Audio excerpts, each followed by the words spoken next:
এক নম্বর সাহাবীর নাম হইতেছে হযরত আবু বকর। এরপর দেখা যায়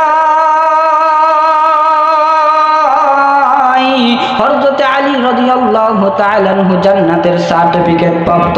আমার বড় ভাই, আমার বন্ধুগণ, এই হযরত আলী রাদিয়াল্লাহু তাআলা আনহু বিশ্ব নবী সাল্লাল্লাহু আলাইহি ওয়াসাল্লামের দরবারে বসে আছেন। আলী ডাকতে বলে, নবী গো,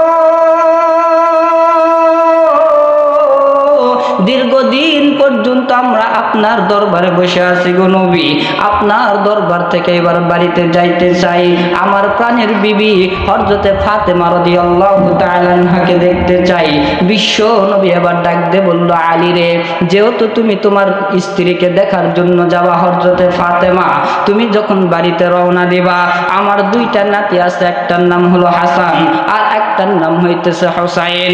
ও বাজার,